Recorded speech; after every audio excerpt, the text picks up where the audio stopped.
Assalamualaikum murid-murid. Pembelajaran hari ini Bahasa Melayu Unit 2, Prihatinnya Kita. Pembelajaran hari ini untuk subjek Bahasa Melayu kita akan belajar Unit 2, Prihatinnya Kita dengan tajuk Kita Lakukan Bersama-sama, dan kemahiran kita pada hari ini adalah kemahiran membaca teks. Murid-murid boleh rujuk muka surat 8 dan 9, buku teks Bahasa Melayu tahun 4. Objektif pembelajaran kita ialah membaca dan memahami bahan grafik dan membuat gambaran untuk membuat gambaran. Hari ini kita nak buat gambaran tentang apa yang kita baca dan kita tuliskan semula dalam peta pokok peta pokok yang diberi pada muka surat 9. Baiklah, mari kita tengok muka surat 8 pada muka surat 8 ini disediakan beberapa maklumat maklumat yang bersesuaian dengan tajuk pembelajaran kita pada hari ini Okey, baiklah, murid-murid hendaklah membaca bahan yang disediakan ini untuk mengambil maklumat kalau tak, kita tak tahu apa yang patut kita isi nanti dalam peta pokok. Okey, baiklah, mari kita baca. Murid-murid tahun 4 Harmoni telah diminta oleh guru mereka untuk mencari maklumat tentang aktiviti masyarakat yang prihatin di Malaysia. Mereka diminta membentangkan maklumat yang diperoleh kepada rakan-rakan sekelas. Rajiv, Cik Wen dan Jimmy telah berkumpul di rumah Hadif untuk membincangkan tugasan tersebut. Mereka melakukannya bersama-sama. Baiklah murid-murid, di muka surat 8 tu disediakan maklumat aktiviti tentang kegiatan aktiviti yang dilakukan oleh masyarakat yang prihatin di Malaysia. Ada 4 aktiviti yang disediakan di sini, iaitu rumah terbuka, usung rumah, gunting rambut percuma dan gerobok rezeki. Murid-murid hendaklah membaca setiap aktiviti tersebut. Dia pendek saja dan ada gambar yang disediakan tentang setiap aktiviti yang diberi itu. Okey. Baiklah, aktiviti pertama ialah tentang rumah terbuka. Okey. Amalan rumah terbuka merupakan satu cara masyarakat di negara ini bergaul antara satu sama lain. Dengan menghadiri rumah terbuka, masyarakat yang berbilang bangsa di negara ini dapat berkenal-kenalan dan beramah mesra. Amalan kunjung-mengunjung juga dapat mengeratkan hubungan silaturahim. Rumah terbuka ni cikgu rasa semua orang tahu kan, murid-murid tahu rumah terbuka ni selalunya kalau kita mengadakan rumah terbuka untuk musim-musim perayaan contoh hari raya tahun baru Cina, hari Deepavali, selalunya diadakan rumah terbuka ni untuk tetamu ataupun jiran-jiran datang berkunjung dan makan-makan sambil kita beramah mesra dan bersilaturahim. Okey. Jadi cikgu rasa aktiviti rumah terbuka ni memang tidak asing lagi bagi kita di Malaysia ini Okey. Baiklah, tengok yang kedua, itu usung rumah. Usung rumah ini mungkin satu amalan tradisi yang sudah lama, yang murid-murid mungkin tak pernah melihat keadaan ini tapi kegiatan ini atau aktiviti ini merupakan aktiviti yang sangat popular pada masa dahulu masa zaman cikgu kecil Cikgu selalu tengok ni aktiviti usung rumah ni. ya. Rumah dipindahkan ke tempat yang baru, mereka akan usung secara beramai-ramai, ya. Sehingga rumah tersebut terdiri semula, ya. Okey, baiklah, mai kita baca amalan mengusung rumah ni. Amalan mengusung rumah dilakukan untuk memindahkan rumah ke lokasi baharu. Amalan ini menjadi satu budaya masyarakat tradisional di negara ini. Amalan mengusung rumah menunjukkan masyarakat yang sangat prihatin sesama jiran tetangga. Mereka mencari buluh di hutan bersama-sama, kemudian mengikat buluh-buluh di bahagian bawah rumah. Selepas itu, rumah tersebut diusung ke lokasi tapak rumah yang baharu. Setelah selesai, para pengusung rumah akan dijamu dengan makanan dan minuman. Keadaan ini menunjukkan tuan rumah prihatin dan menghargai pertolongan yang diberikan oleh masyarakat. Ya, mungkin murid tak pernah tengok keadaan macam ni, tapi diberi gambaran, ya, bagaimana sebuah rumah tu diusung, ya, yang berat tu, tapi boleh diusung, ya, dan dipindahkan ke lokasi baharu, ke tempat baharu, ya. Dan sebagai penghargaan, tuan rumah akan menjamu, ya, orang-orang yang mengusung rumah itu. Jadi di sini kita nampak, ya, kita akan nampak bahawasanya sikap saling bantu-membantu, ya, dan prihatinnya masyarakat tu memudahkan kerja yang susah, ya. Kerja yang payah pun boleh jadi senang, ya.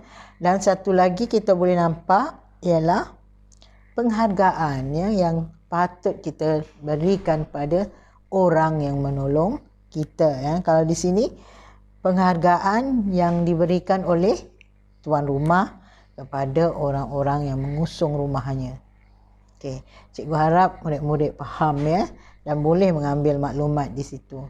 Okey, baik, tengok aktiviti yang ketiga, ya, tentang masyarakat prihatin ni ialah gunting rambut percuma. Ini mungkin kita biasa dengar sekarang, ya, dan kita biasa lihat dalam TV, ya, ditunjukkan ada setengah tempat tu dia gunting rambut secara percuma untuk warga emas, ya. Ada tu dia bagi ada hari-harinya lah, hari minggu, bukan sepanjang masa percuma, ya. Okey, baiklah, kita tengok macam mana ni. Perkhidmatan gunting rambut secara percuma meringankan beban ibu bapa. Perkhidmatan ini dijalankan hasil kerjasama ketua kampung dan masyarakat setempat di kampung Tok Rimau. Ketua kampung menyatakan bahawa perkhidmatan seperti ini mampu membantu masyarakat setempat yang berpendapatan rendah. Usaha ini membuktikan penduduk kampung tersebut mengambil berat tentang kebajikan sesama mereka. Bagi mereka, berat sama dipikul, ringan sama dijinjing. Di sini jelas, ya, kita nampak apa yang dibuat oleh masyarakat, ya, untuk menunjukkan keprihatinan bagi orang yang kurang mampu. Kalau ada anak lelaki lebih dari satu orang, ya, yang rambutnya kadang-kadang kena digunting serentak lah masa cikgu dalam minggu yang sama, ya, maka ini membebankan juga bagi ibu bapa yang berpendapatan tak berapa banyak, ya. Okey. Jadi usaha ni boleh, ya, membantu golongan yang berpendapatan rendah, ya. Okey, dan mengurangkan beban mereka. Okey, yang keempat, ya, aktiviti yang keempat ni iaitu gerobok rezeki. Gerobok ni murid-murid kenal tak apa tu gerobok? Gerobok ni kalau cikgu beritahu dengan bahasa yang mudah, gerobok ialah almari, ya, almari ataupun rak yang digunakan untuk menyimpan sesuatu barang, ya. Gerobok. Gerobok rezeki ni kita baca macam mana gerobok rezeki ini boleh membantu ataupun boleh melambangkan, menunjukkan keprihatinan masyarakat kepada orang lain lah, keprihatinan masyarakat ni kepada penduduk-penduduk yang miskin contohnya. Okey. Gerobok rezeki ini terdapat di beberapa buah masjid dan surau. Gerobok rezeki ini ditempatkan di bahagian luar masjid atau surau.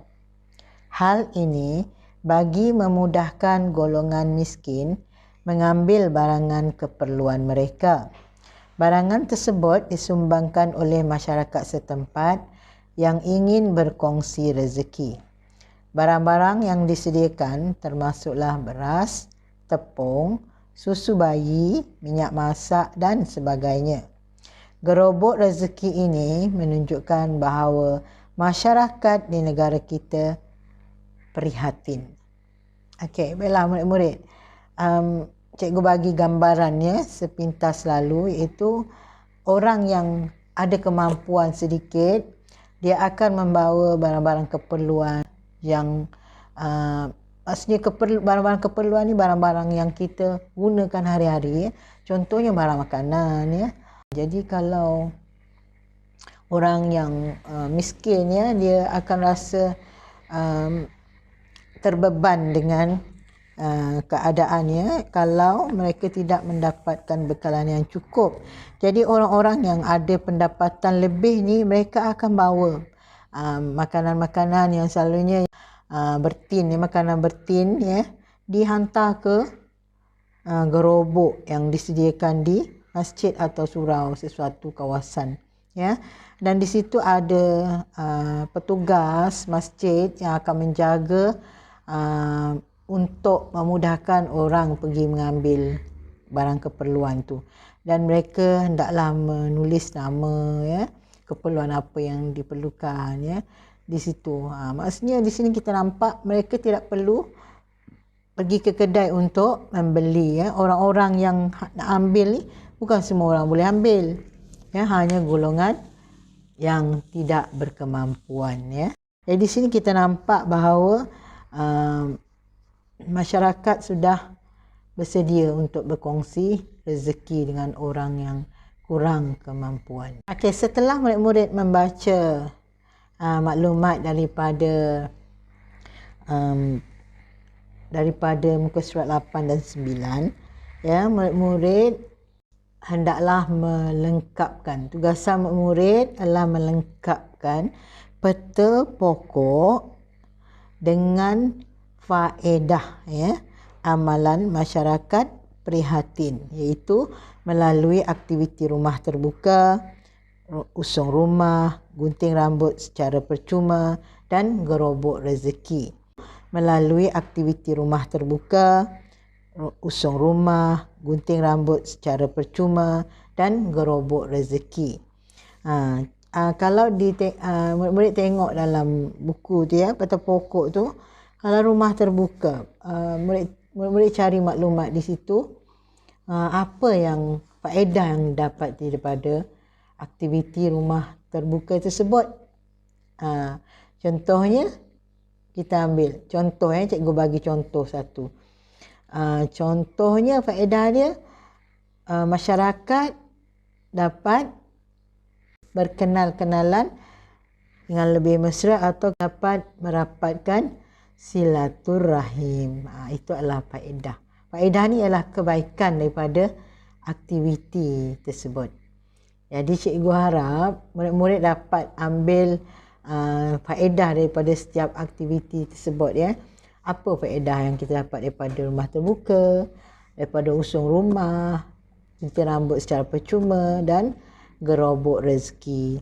Okey, cikgu harap murid-murid cuba sebaik yang mungkin, ambil masa untuk menyiapkan tugasan ini.